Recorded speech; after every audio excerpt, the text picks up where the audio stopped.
Hey guys, welcome back to my channel Blue Butterfly Tales. मैं सुरभि आपकी story teller. I hope आप सब लोग ठीक होगे। मैं भी ठीक हूँ कहीं ना कहीं। तो आज शुरू करते हैं प्यार एपिसोड नंबर 5। प्रीवियस पार्ट में थोड़ी सी बता देती हूँ कि ईशा अपनी जो बहन है निशा की वेलकम बहुत अच्छी तरह से करती है और वो बोलती है कि तू क्यों बाहर जा रही है, यहाँ पर तेरे घर में सब लोग हैं जो तुझे प्यार करते हैं। लेकिन ईशा बोल देती है कि मैं एक कारण वजह से नहीं आती, सिर्फ और सिर्फ मेरी पिता के लिए। जो पिता घर पे पत्नी होने के बावजूद किसी और के साथ नाजायज संबंध में है। मैं नहीं चाहती इस घर पर रहने के लिए, जो घर मुझसे भी ज़्यादा किसी और को बहुत ज़्यादा प्रायोरिटी दे मेरे फादर। मुझे ये चीज़ पसंद नहीं है दी, आपको ये चीज़ पता है। किंतु ईशा बहुत अच्छी तरह से निशा को समझाती है कि ये सब कुछ गलत है। कहीं ना कहीं ईशा का ये रूप देखे रिया को बहुत ज़्यादा अच्छी लगती है कि ये फैमिली को बांध कर रख सकती है, ये रिश्तों की अहमियत को समझती है। ये चीज़ रिया को बहुत अच्छी तरह से पसंद आती है। अब आगे सुनते हैं। निशा अपने रूम पर जाती है। रूम पर जाने के बाद वो बैठती है ऑब्वियसली थोड़ी रेस्ट करने के लिए। तभी उसकी मॉम आती है। मॉम आने के बाद उसको हक करके बोलती है कि बहुत साल हो गए मैं तुम्हें देखा ही नहीं, कभी भी ऐसा नहीं लगता कि मम्मी के लिए आ जा घर पे। तो निशा बोलती है कि नहीं मॉम, क्या करूँ मैं, आपको अच्छे तरह से पता है ना मैं क्यों नहीं आ सकती। मुझे आना नहीं चाहिए क्योंकि इस घर में ना, क्या ये सच में अभी भी घर है। तो मम्मी बोलती हाँ है ना, तुम्हें पता है तुम्हारी दी ने कितनी अच्छी तरह से इस घर को संभाला हुआ है। तो निशा बोलती है सिर्फ उनकी वजह से मैं अभी यहाँ आई हूँ, नहीं तो मैं सच कर रही हूँ मैं कभी भी नहीं आती वापस। ये बोलकर वो खड़ी मैंने हक करनी जाएगी, तभी ईशा के पापा आते। वो बोलते कि हाँ हाँ, यहाँ पर आकर क्या करोगी तुम। तो निशा देखती है उसके पापा की तरफ, वो बोलती कि मतलब क्या है आपकी। बोलती हाँ बिल्कुल, कभी भी तुम्हें ये लगा है कि मैं अपनी पापा को से कुछ भी करूं, पापा के लिए कुछ भी करूं, कभी भी ऐसा लगता है कि तुम मेरी बेटी हो। मुझे तो ऐसा कभी भी लगता ही नहीं है। तुम मेरी बेटी हो, लेकिन लेकिन किन के लिए काम करते हो, अपनी दीदी ईशा के लिए। ये मत भूलो ईशा मेरी बेटी नहीं है, ईशा तुम्हारे मेरी बड़े भाई की बेटी है। आज देखो ईशा कहाँ पर है। ईशा पूरी बिजनेस संभाल रही है। हमारी हमारी जो जर्नलिस्ट की जो ऑफिस, सब कुछ अभी ईशा के कंट्रोल में है। और तुम क्या कर रही हो, वर्ल्ड टूर कर रही हो, ट्रैवल एजेंसी में काम कर रही हो। क्या फ़ायदा है ट्रैवल एजेंसी में काम करना। अभी भी कभी लगता है कि मैं जाकर मेरी पापा के साथ काम करती हूँ, मैं पापा को समझ के मैं भी कुछ बिजनेस हैंड ओवर करती हूँ अपनी तरफ। अगर मैं कुछ बिजनेस हैंड ओवर कर लूँ, मैं भी कहीं ना कहीं मैं दी के साथ लड़ लूँ, तो मैं कहीं ना कहीं मुझे भी कुछ मिल सकता है, प्रॉपर्टी कुछ भी। लेकिन तुम नहीं। एट द एंड क्या होगी पता है, सब कुछ ईशा के दाखिला में चली जाएगी, सब कुछ। और तुम लोग को क्या मिलेगी, ठेंगा। मेरी जाने के बाद तुम लोग को कुछ नहीं मिलेगी, कुछ नहीं। तो निशा बोलती आप क्या चाहते हो, मैं अपनी दी के साथ कंपटीशन करूं, कौन किसको क्या प्रॉपर्टी मिल सकती है। तो बोलती है मैं तुम्हें नहीं बोल रही हूँ कि कंपटीशन कर लो, कभी कभी तो तुम्हें भी ये नहीं लगता कि ये चीज़ तुम्हें भी हैंड ओवर करनी चाहिए, कुछ कुछ चीज़ तुम्हें भी हैंड ओवर कर लो, कुछ कुछ चीज़ तुम्हारे नाम लिखा लो, अभी भी टाइम है, खुद को सुधार लो। तो निशा बोलते कि मुझे कभी भी आप लोगों की प्रॉपर्टी बिजनेस ये सब में ना मेरा ध्यान नहीं थी, और आज भी नहीं है। और मैं अपनी दी के साथ कभी कंपटीशन नहीं करूँगी। उनको अगर ये बिजनेस संभालनी, उनको बिजनेस पसंद है, उनको बिजनेस जर्नलिस्ट पसंद है, इसलिए वो अपनी कोर्स भी उनकी तरह से कंप्लीट किया है। लेकिन मैंने वो कॉम्प्लीटेशन नहीं किया है, मुझे नहीं पता ये सब कुछ, और ना मुझे पसंद है। तो बोले हाँ, और इसके बावजूद तुम चाहते हो कि मैं तुमसे प्यार करूं, आज तुम मेरी औलाद की हो, मैं तो यही सोच रही हूँ। इससे बेहतर कि मैं तुम्हारी मॉम से रिश्ता ही तोड़ दूँ, तोड़ने के बाद किसी और से साथ शादी कर लूँ। तो इसे बोले कौन रोका है आपको, छोड़ दीजिए ना। मैं तो चाहती हूँ कि आप मेरी मम्मी को छोड़ दो, लेकिन आप तो छोड़ते ही नहीं हो ना। निशा की टोन कहीं ना कहीं थोड़ी ज़्यादा हो चुकी थी। ईशा कहीं न कहीं ईशा की जो घर है ना, वो निशा की घर की 2-3 रूम के बाद ही है। तो निशा की जो आवाज़ है ना, वो ईशा सुन सकती थी। तो ईशा बाहर आती है। बाहर आने के बाद ईशा बाहर जाती है, मतलब देखती है कि ये आवाज़ निशा क्यों चिल्ला रही है। आहिस्ता-आहिस्ता करके ईशा निशा के जो दरवाज़ा है उसके बाहर खड़ी हो जाती है। वो सुन पा रही थी कि निशा क्या बोल जा रही है। निशा से एक ही बात बोल रही थी, मैं अपनी दी के अगेंस्ट नहीं खड़ी होंगी। मैं अपनी दी से प्यार करती हूँ। इस प्रॉपर्टी के चक्कर में मैं अपनी दी के साथ कोई भी रिश्ता नहीं तोड़ूंगी। ईशा को ये चीज़ अच्छी तो लगती है, लेकिन कहीं न कहीं बुरी भी लगती है कि वो अपनी पापा के साथ झगड़ा कर रही है। ईशा जाती है अंदर। जाने के बाद वो बोलती है कि प्लीज़ चाचा जी, प्लीज़ मत कीजिए, बहुत हो गया। अभी ये सब कुछ कोई मतलब नहीं है। अगर वो नहीं चाहती है बिज़नेस हैंडल करना, तो क्या प्रॉब्लम है? वो जो चाचा जी वो बोलते कि हाँ, हाँ, बिल्कुल, तुम तो वही चाहते हो कि मेरी बेटी ये सब कुछ ना करे। अगर ये सब कुछ करने आ गई, तो तुम्हें भी तो उसे शेयर देनी होगी। हाँ, ये सब कुछ तो ईशा ठाकुर तो नहीं चाहेगी। तो ईशा बोलती है, चाचा जी, आप शायद भूल रहे हो, ये सब कुछ हम लोग की दादाजी की है ना? ये आपके पापा जी का भी है, मेरे पापा जी का भी है। ये हम लोग का सब कुछ दादाजी का है, उसका ही सब कुछ चल रही है। उसके बाद आप दोनों को मिली है दादाजी के बाद, और उसके बाद मैं हैंडल कर रही हूँ। ये बात नहीं है कि ये सब कुछ शेयर मैं सब कुछ खुद के नाम कर लूँ, ये मत भूलिए। वो आपकी बेटी है, नाजायज़ नहीं है, जायज़ है। उसका शेयर का हक पाना उसका अधिकार है, और मैं वो अधिकार छीन नहीं सकती, ना मैं छीनना चाहती हूँ। उसका 50% शेयर मैं अभी भी साइड में रख चुकी हूँ। अगर वो कभी भी चाहे, वो ये प्रॉपर्टी जॉइन कर सकती है। कभी भी चाहे ये प्रॉपर्टी उठा सकती है। कभी भी चाहे वो ये ऑफिस भी जॉइन कर सकती है एज ए को owner. Not my sister, not your बेटी, एज ए को ओनर। आप शायद भूल रहे हो, मैं कुछ भी कर सकती हूँ, लेकिन मैं हमेशा ऑनेस्ट रहूँगी। ये मेरी दिल की मामला है। मैं अपनी रिश्तों को संभालना जानती हूँ, और रिश्ता ट्रस्ट से होती है, कोई भी रिश्ता। मैं अपनी रिश्ता संभालना जानता हूँ, निभाना जानती हूँ।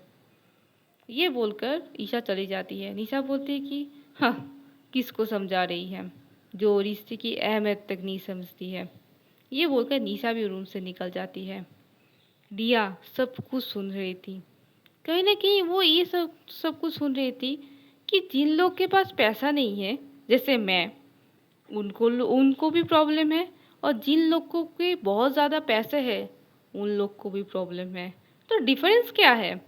कौन अच्छे से रह रहा है? पता नहीं। रिया सब कुछ कंप्लीशन कर लेती है, जो डेकोरेशन है सब कुछ। थोड़े टाइम आगे बढ़ते हैं, शाम के वक़्त होती है। निशा की मूड बहुत ज़्यादा ख़राब थी। वो बिल्कुल भी नहीं चाहती थी कि वो जाए अपनी जो पार्टी अटेंड करे। उसका सच को तो मूड बिल्कुल भी होता है ना बिगड़ जाना, वो उसका मूड बिल्कुल भी बिगड़ ही गई थी। लेकिन ईशा आती उसके पास, वो बोलती कि सबको तेरी वजह से है, आज तेरा दिन है, प्लीज़ आजा। देख, बाहर सब कुछ इतनी ज़्यादा लाइट है ना, इतनी ज़्यादा रोशनी है ना, ऐसे तेरी जीवन भी बहुत ज़्यादा लाइट और रोशनी में भर जाएगी। आई विश, आजा, साथ में चलते हैं। ये बोलकर ईशा निशा की हाथ पकड़ते हुए नीचे जाती है। रिया बहुत ज़्यादा रेडी हो चुकी थी, वो भी एक बहुत अच्छी तरह से एक गाउन टाइप पहनी हुई थी, और दूर से देखती है कि ईशा निशा के हाथ पकड़ते हुए आ रही थी। ईशा भी एक वाइट कलर की सूट पैंट्स पहनी हुई थी, और निशा एक लॉन्ग फ्रॉक टाइप्स होती है ना, वैसे पहनी हुई थी। दोनों ही बहुत ज़्यादा अच्छी लग रही थी। रिया देखती है कि निशा की मूड बहुत ज़्यादा ख़राब थी, उसकी होठों में वो मुस्कान नहीं है। ईशा आती है एक बार निशा के पास, वो बोलती है कि पता है, जब हम मेरी मूड ख़राब होती है ना, मैं तो बहुत ज़्यादा खाती हूँ तब। तो निशा बोलती है क्या? तो बोलते हैं कि मेरी जब मूड ख़राब होती है ना, कि मुझे बिल्कुल ही पसंद है, तभी मैं बहुत ज़्यादा खाती हूँ। तो निशा बोलती है अच्छा, तो तुम क्या खाना पसंद करती हो? तो बोलती पूरी पूरी सब्जी। मुझे पूरी सब्जी बहुत पसंद है। आपको पता है मेरी नानी ना बहुत अच्छे से पूरी सब्जी बनाती है, बहुत कुछ करती है। ये मतलब बोलती है कि मैदा मिलाती है, आटा मिलकर एक साथ घोट कर बहुत अच्छी तरह से बनाती है। रिया अपनी अलग ही दुनिया की मतलब जो स्टोरी है वो बोलने स्टार्ट कर देती है। वो ईशा बोलती है, वो हेलो हेलो हेलो, एक मिनट, ये पार्टी स्टार्ट होने वाली है ना? यहाँ पर तुम आपकी कहाँ से पूरी सब्जी की स्टोरी ना लेकर बैठ गई हो? कोई जाननी चाहिए क्या या तुम्हारी नानी कैसे बनकर क्या करती है? कोई मतलब जानना चाहती थे क्या? तो बोलती कि नहीं, लेकिन मैं बोल रही थी। तो निशा इस बात पे ना हंस देती है और बोलती है कि सच में रिया, यू आर टू क्यूट। मैं तुम जैसी मतलब लड़की ना मैं बहुत कम देखी हूँ लाइफ में। तो रिया बोलते है ना, हाँ, मुझे पता है मैं ना बहुत ज़्यादा यूनिक हूँ। बचपन से ना मुझे सब लोग बोलते कि मैं बहुत ज़्यादा यूनिक हूँ। क्योंकि पता है, तो बोलते कि क्या पता है मुझे, मेरे गाल में ना टोल पड़ती है इसलिए। तो ईशा वो चीज़ देखती है, उसे गाल जब वो स्माइल करती है ना रिया, तब उसे गाल में टोल पड़ती है। ईशा थोड़ी एक होता है ना होठों में एक स्लाइटली मतलब स्लाइटली स्माइल होती है ना, वो लेकर आती है। कहीं ना कहीं रिया की वो नज़र पड़ जाते ईशा की। तो बोलती कि अरे, आप स्माइल कर रहे हो, आप स्माइल भी करते हो? तो ईशा बोलती है मैं स्माइल कर रही हूँ, किसके लिए? तुम्हारी ये इस बातों से? हाँ। तो रिया बोलती मैंने देखा आप स्माइल की। तो ईशा बोलती है गलत फहमी है तुम्हारी, पार्टी शुरू होने वाली है, अगर कुछ भी मैंने गड़बड़ देखी ना तो तुम्हारी खैर नहीं है मिस रिया। तो बोलती कि नहीं, गड़बड़ क्यों होगी, कुछ गड़बड़ नहीं होगी। बोलते हाँ, देखती हूँ कौन सा गड़बड़ होगी कि नहीं। चलो, पार्टी शुरू हो जाती है, सब जो गेस्ट है वो आने लगते हैं। पार्टी बहुत अच्छी तरह से हो रही थी। निशा को सब लोग कॉन्ग्रेचुलेट करते हैं कि वो ट्रैवल एजेंसी में ऑलरेडी काम बहुत अच्छी तरह से कर रही है, एक बहुत अच्छी पोस्ट में है। तो सब लोग उसे कॉन्ग्रेचुलेट भी कर रहे थे, कोई कोई मतलब होते ना गॉसिप भी कर रहे थे कि इतनी बड़ी प्रॉपर्टी है, इतनी बड़ा बिजनेस है, इतनी बड़ा जर्नलिस्ट है, तो ये सब कुछ क्यों करने की ज़रूरत है। लेकिन निशा उस बातों में ज़्यादा भी ध्यान नहीं देती। उसके पापा मतलब सब लोग, पापा आंटी मम्मी सब लोग आते हैं नीचे, दादी सब लोग आते हैं, सब लोग अपना अपना इंजॉयमेंट कर रहे थे। तो दादी बोले थे अच्छा बहुत अच्छी तरह से डेकोरेशन हुई है, ये बहुत अच्छी पार्टी लग रही है। तो रिया आती है दादी के पास, बोलते अच्छी लग रही है ना, ये ना आपकी वो पोती चुटकी जी को बोल दीजिएगा, क्योंकि आपकी चुटकी जी को कुछ ही पसंद नहीं आती ना। तो ईशा आकर बोलती है don't call me that name, okay, my dadi only call me that one, you don't call me, I give you the last warning miss Riya. तो रिया बोलते ओके ओके, आप हमेशा क्या गुस्सा नाक पे रहती है क्या आपकी? तो ईशा चुप हो जाती है। तो बोलती कि क्या करूँ मैं। कुछ देर बाद कुछ और खबर, ट्रीना आती है। ट्रीना उसकी मम्मी के साथ आती है। टीना उसकी मम्मी के साथ आते ही, टीना बहुत ज़्यादा क्लिंजी है, बहुत ज़्यादा क्लिंजी है। वो सीधा आकर ईशा को हक कर लेती है। रिया को बहुत ज़्यादा अजीब लगती है कि कैसे हक किया होगी किया है, क्योंकि सबके सामने सब लोग अपना ना, थोड़ी होता है ना कि कोई अगर ऐसे हक कर लिया हो थोड़ी मतलब इतनी चिपक के, तो थोड़ी सी होता है ना, दादी मम्मी सब लोग है तो सब लोग अपने आंखें थोड़ी झुका लेती है। तो ईशा बोलती है कि Trina Trina Trina please please please अभी छोड़ो मुझे, सब लोग है यहाँ। तो बोलती कि अरे ना बेबी, मैं तुम्हें कब तक बोल रही हूँ कि एक बार मिल लो, मुझसे मिल लो, पूरे 3 दिन बाद हम लोग मिल रहे हैं, तुम्हें ये नहीं लगता मुझे मिलनी चाहिए, मैं तुम्हारी फियांसे हूँ बाबा। तो रिया ये बात सुनती है तो बोलती कि फियांसे, वो भी लड़की, मतलब? तो बोलते तो वो जो ईशा की जो मम है ना, बोलती है कि फियांसे कहा, वही एंगेजमेंट तो करने दो मेरी लड़की को, ये लड़की तो एंगेजमेंट ही नहीं करती। तो ईशा बोलती है मॉम प्लीज़ मुझे अभी एंगेजमेंट नहीं करनी, और ये पार्टी निशा के लिए हो रही है ना, तो निशा की बात कीजिए ना, क्यों बार बार एंगेजमेंट एंगेजमेंट करने लगती हो। तो बोलते कि सोचे अरे बाबा, मुझे भी तो मन करती है ना, मैं भी अपनी बेटी की शादी देखूँ, वो भी धूमधाम से, तुम तो नहीं सुनती हो। तो ईशा बोलती है कि मैं क्या बोलूँ, मैं सच में आप लोग को कुछ नहीं बोल सकती। ये बोल के ईशा थोड़ी साइड लाइन हो जाती है। और जो टीना और टीना की मम्मी ना सब लोगों से मिलती है। टीना आकर रिया से भी मिलती है, तो रिया को थोड़ी होता है ना, थोड़ी अनऑर्गेनाइज हो जाती है कि हाँ हाय हेलो, असल में आप ईशा जी की फियांसे हो, मतलब अभी गर्लफ्रेंड हो ना। तो रीना बोलती है, हाँ हम लोग 1 साल से एक ही साथ है। तो बोलते अच्छा अच्छा, तो शादी कब है आप लोग की? तो बोले वही तो मैं कब से बोल रही हूँ, डेट फिक्स करो एंगेजमेंट की। एंगेजमेंट का हम तुरंत शादी कर लेंगे। नहीं नहीं, मैंने ईशू बेबी तो सुन ही नहीं रही है। तो बोलते कि कौन? तो बोलते ईशू बेबी, ईशा। तो बोली अच्छा आप उसे ईशू बेबी बुलाते हो? तो रिया बोलती, रिया थोड़ी हंस देती है। तो निशा बोलती कि हंस क्यों रही हो? तो बोलते कुछ नहीं कुछ नहीं। तो टीना ना फिर से चली जाती, ईशू बेबी कहाँ पर हो? वो तो चली जाती है। निशा बोलती है क्या रिया तू हंस क्यों रही हो ईशू बेबी सुनकर? तो बोलते कि मतलब आपकी जो दीदी है उनकी कितनी सारे नाम है ना, चुटकी जी, ईशू बेबी, कितनी सारे नाम है ना। तो बोलती कि ये मत बोलो ऐसे, मेरी दी ऐसे बहुत ज़्यादा अच्छी है, थोड़ी सी गुस्सैल है वो मैं भी मानती हूँ, लेकिन बहुत ज़्यादा अच्छी है।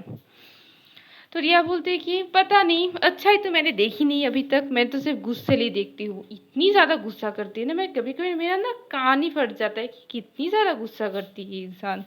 बोलते मेरी दीदी ऐसी ही है। सब लोग अपना पार्टी एंजॉय कर रहे थे। कुछ देर बाद सब लोग बोलते हैं कि ट्रीना और ईशा, सब लोग जो कपल होते हैं ना उन लोग को डांस करने बोलते हैं। सब लोग डांस भी कर रहे थे। कुछ देर बाद ईशा के कुछ दोस्त आते हैं, उसमें से 2 लड़के और 3 लड़कियां थी। वो लोग आते हैं, ईशा से मिलते हैं, ईशा के साथ बात कर रहे थे। तो ईशा कोई एक लड़का था, उसका नाम है आयुष। तो आयुष बोलता है कि ये डेकोरेशन बहुत ज़्यादा अच्छा हुआ है इस बार, तेरा कौन किया है ये पार्टी ऑर्गेनाइज? तो बोलते हैं कि एक लड़की है वही किया है। तो बोलती है कि अच्छा कौन है वो लड़की? तो ईशा ये को दिखाती, रिया को दिखाती कि वो लड़की। रिया अपना कुछ काम कर रही थी। तो वो लड़का जब देखती है ईशा को, रिया को, तब उसे कहीं ना कहीं ईशा बहुत ज़्यादा, मतलब रिया बहुत ज़्यादा पसंद आती है, क्योंकि रिया की जो गाउन है वो बहुत ज़्यादा एलिगेंट लग रही थी। वो एक टक देख रही थी रिया को। ये चीज़ ईशा नोटिस करती है, लेकिन फर्क जब वक्त वो ज़्यादा इग्नोर भी कर देती है कि छोड़ दो, देख ही सकती है। कुछ देर बाद वो लोग अपना अपना जो पार्टी है उन जगह कोई ड्रिंक पे रही थी, कुछ खाना खा रहे थे। कुछ देर बाद वही जो आयुष वो लड़का है वो रिया के पास जाती है, वो बोलती कि हेलो रिया जी। तो रिया देखती है, वो तो रिया घूमती है आयुष के पास, वो बोलती कि जी आप कौन? तो वो बोलते कि मेरा नाम आयुष, मैं ईशा के दोस्त हूँ। तो बोलते वो अच्छा, तो मैं आप मेरे नाम जानते हो? तो बोलते हाँ, अभी ईशा ने मुझे बताया कि ये सब डेकोरेशन आपने किया है। तो बोलते कि जी मैं अभी के लिए ईशा जी की पर्सनल ऑर्गेनाइजर बोल सकते हो। तो हंस देती है आयुष, वो बोलते कि ये सब मत बोलो, मुझे पता है कि मेरी दोस्त थोड़ी सी है पागल, लेकिन वो बहुत ज़्यादा अच्छी है। तो आप क्या करते हो, आप क्या ये पार्ट टाइम है या आपकी फुल टाइम है? तो रिया थोड़ी चुप हो जाती है, वो बोलती कि वो बोले क्या, क्योंकि ये नौकरी ना कोई सैलरी बेसिस है या परमानेंट है ना पार्ट टाइम है, ये सब तो वो भी नहीं जानती। तो थोड़ी सी चुप हो जाती है, वो बोलती कि असल में ये सब कुछ बात ना मैंने अभी तक ईशा जी से नहीं किया है, जब हो जाए। तो बोलते कि तुम्हें अभी तक बात नहीं की, ऐसे क्यों? तुम तो बात करनी चाहिए ना। तो बोलते जी मैं बात कर लूँगी। तो बोलती कि तो बहुत सारी बात करते हैं कि तुम्हारे घर पर कौन है, तुम्हारी मम्मी डैडी क्या करते हैं और क्या करती है। तो सब कुछ बोली थी रिया। रिया बहुत हंस हंस के बात करी थी आयुष से, क्योंकि आयुष बहुत ज़्यादा फनी लड़का था। ये चीज़ दूर से ईशा नोटिस करती है। कहीं ना कहीं ईशा आकर सीधा बोलते कि आयुष। तो आयुष बोलते कि हाँ बोल। तो बोलती कि अगर तेरा हो गया काम तो अपना अपना अपना जाओ, वहाँ पर सब लोग दोस्त हमारे वेट कर रहे हैं। तो आयुष बोलते कि अभी जानी है? तो बोलती है हाँ अभी जानी है, जा। ये बोलकर आयुष को भेज देती है। वो सीधा ईशा रिया की तरफ देखती है और बोलते है कि तुम यहाँ काम करने आए हो ना? तो रिया बोलती है जी हाँ। तो बोले तो अपना काम करो ना, मेरी दोस्त के पीछे क्यों पड़ गए हो? तो रिया को ये बात थोड़ी सी खटक जाती है, वो बोलती कि मैं आपकी दोस्त के पीछे नहीं, वो मेरे साथ आई थी बात करने के लिए, क्योंकि और आपने मेरे नाम उसको बताया है, तो ऐसे क्यों बोल रहे हो कि मैं उसको पास गई थी? वही मुझके मेरे पास आई थी ना। तो बोलती कि जब वो आया था आपके पास तो आप बोल सकते थे कि मुझे अभी बात नहीं करनी। तो बोलते मैं क्यों बोलूँ, मैं तो अभी फ्री टाइम हूँ ना, मैं बात कर ही सकती हूँ। गेस्ट वेस्ट है तो अगर मुझे कोई बात करना चाहते तो मैं क्यों ना बात करूँ, मैं क्या बोल दूँ कि नहीं ईशा मैम ने मुझे मना किया है आप लोगों से बात करने के लिए। तो ईशा बोलती मैंने कब मना किया है। तो रिया बोलती आप तो अब मना कर रहे हो ना। तो बोलती हूँ कि मैं मत ये मैं बोल के तो चुप हो जाती है। तो जो रिया है बोलती कि मैम आपको लगता है कि आप जब बात करो ना आप ना थोड़ी सी सोच समझ कर बात करो, आप लोग क्या बोलते हो क्या नहीं ना, सच कह रही हूँ मुझे ना समझ में नहीं आती है आप एग्जैक्टली चाहते क्या हो। तो चुप हो जाती है जो ये है, तो चुप हो जाती है, बोलती कि ये बोल के ईशा ना चली जाती है। तो ये होता है ना रिया ना तो अपनी हाथ आ जाए उफ क्या बोलता है ये कुछ देर बाद उसी पार्टी में मधु आती है जिसके साथ जिसका एक्समैटर अफेयर चली निशा के पापा के साथ। मधु आकर ही सीधा कहती कि ladies and gentleman please attention please. सब लोग घूमकर देखते हैं कि हाँ मधु आई है। जब निशा देखती है ना कि मधु आई है उसे बिल्कुल ही पसंद नहीं आती, वो दूर से देख रही थी मधु को, वो मतलब ना घूर रही थी, उसे पसंद तो नहीं आती है। वो एक बार वो जो पापा है ना निशा के वो आकर बोलते कि तुम इतनी ज़्यादा लेट करके क्यों आई हो, मैं तुम्हारी वेट कर रही थी। तो मधु बोलते I am sorry darling I am so sorry. असल में निशा की आज वेलकमिंग है तो मुझे लगा कि मुझे कुछ करनी चाहिए, तो मैं सोची कि मैं क्या करूँ क्या नहीं। तो आज मैं निशा के लिए एक सरप्राइज लेकर आई हूँ। तो सब लोग हैरान होती है। तो एक बार वो बोलती कि अच्छा क्या सरप्राइज है। बोलते ऑफ कोर्स वो तुम्हारी बेटी है तो सरप्राइज होना बनती है ना। तो बोले प्लीज वो उसके लेकर आओ। तो क्या कहते हैं दो तीन लोग ना एक बड़ा सा बॉक्स लेकर आती है। बॉक्स में लेकर वो जो ये होता है ना सेंट्रल में ना खड़ी कर देती है वो बॉक्स। खड़ी कर देने के बाद वो बोलती कि निशा बेबी कहाँ पर हो प्लीज आ जाओ। निशा तो आना नहीं चाहती थी, निशा दूर से ही खड़ी होकर देख रही थी। ईशा को कहीं न कहीं ये लगता है कि अभी अगर ईशा ना जाए ना तो पार्टी का जो इन्वायरमेंट है वो ख़राब हो सकती है। तो ईशा अगर निशा को एक बार बोलती है कि अगर वो बुला रहे हैं तो एक बार जा, देख क्या होती है, फिर हम लोग देखते हैं। तो निशा बोलती है कि दी मुझे अभी नहीं जानी, मुझे उनके पास नहीं जानी, मैं आपको बोल रही हूँ। तो ईशा बोलती है प्लीज़ ना बेटी, प्लीज़ जा। तो निशा ईशा की बात टाल नहीं सकती। निशा चली जाती है उनके पास, उनके पास आकर खड़ी हो जाती है, बोलती कि जी बताइए। तो मधु बोलती है कि निशा बेबी तुम्हारे लिए देखो मैं क्या लेकर आई हूँ। तो ये है तुम्हारे लिए इतना बिग साइज केक। तो निशा बोलती है कि इतना बड़ा साइज केक आने की कोई ज़रूरत नहीं है थी, छोटा साइज केक लेकर आते यही बहुत काफ़ी थी। तो मधु बोलती कि नहीं ना, तुम मेरे दिल में इतने बिग स्थान में रख मतलब है हो, इतनी बड़े स्थान पर हो और मैं तुम्हारे लिए छोटी सी केक लेकर आती, नहीं नहीं ये तो अच्छी नहीं है, आओ आओ यहाँ पर खड़ा हो।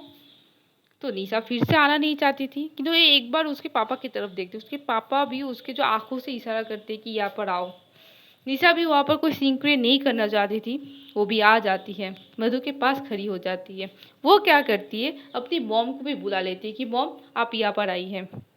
उसकी मॉम भी आ जाती है, ईशा के पास में उसकी मॉम खड़ी हो जाती हैं। खड़ी होने के बाद वो क्या करती हैं, बोलते हैं कि अभी मधु बोलती है कि निशा भी अभी ये बॉक्स उठाओ। वो बॉक्स निशा भी उसकी मॉम के हाथ पर के बॉक्स भी उठा लेती है।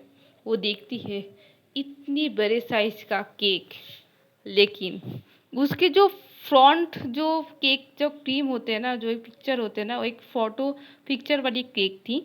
उस फोटो पिक्चर को देख के सब लोग शॉक हो जाते हैं और निशा की गुस्से का पारा बहुत ज़्यादा हेवी हो जाती है।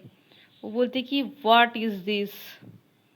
जब ईशा देखती है उस केक की तरफ बहुत अच्छी तरह से, तब देखती है कि उसके केक की जो ऊपर जो फ्रंट जो होते हैं ना, वहाँ पर देखती है कि वहाँ पर मधु और उसके पापा की बहुत ज़्यादा एक क्लोज पिक्चर की एक फ्रंट है।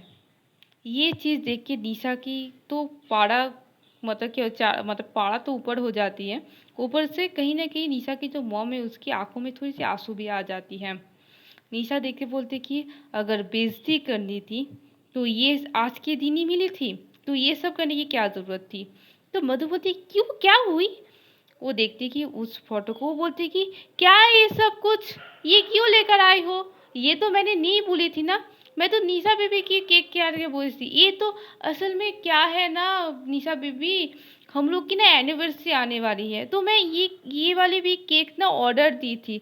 आई थिंक गलती से ना वो दुकान वाला गलत केक दे दिया है। आई एम सॉरी ना बेबी, एक काम करते हैं, तुम ना ये केक रिप्लेस करो, जल्दी से करो, ये वो वाला केक लेकर आओ, मुझे नहीं पता, अभी लेकर आओ। तो निशा बोलती है कोई ज़रूरत नहीं, मुझे किसी भी केक की ज़रूरत नहीं। जो हाथ के जो निशा के जो नाइफ है ना, वो नाइफ क्या करते हैं, वो जो केक में ना पूरी तरह से कट लगा देती है। वो ये तो है ना, एक कट लगाने मैंने पागोली की तरह कट लगाए जा रही थी वो केक, वो तो आल फाल हो जाती है पूरी तरह से। केक इधर जा रही थी, उधर फेर रही थी, उधर फेर रही थी। रिया और ईशा आकर ना निशा को रोकती है कि मत कर मत कर, ये सब मत कर, शांत हो जा शांत हो जा। रिया ईशा को लेकर ना निशा को पकड़ते हुए ना उसे सोफा पर बिठा देती है। वो बोलती है कि मुझे बहुत अच्छी तरह से पता है ये औरत ने ये सब कुछ क्यों किया, मुझे नहीं रहना यहाँ पर, मैं रूम पर जा रही हूँ। ये बोलकर निशा रूम पर चली जाती है। वहाँ पर पार्टी की जो इन्वायरमेंट ना बहुत ज़्यादा ख़राब हो चुकी थी, बहुत ज़्यादा। सब लोग जो गेस्ट है ना वो आहिस्ता आहिस्ता करके निकल जा रही थी। ईशा भी कहीं न कहीं नहीं रुकती, क्योंकि पता है कि ईशा की भी थोड़ी-सी पारा तो ईशा की थोड़ी हाई हो चुकी थी, क्योंकि ये सब कुछ एट द एंड उसकी बहन के लिए थी। तो आज की जो ये तो रखते हैं, देखते हैं आगे एपिसोड में क्या होती है, तो बाय बाय।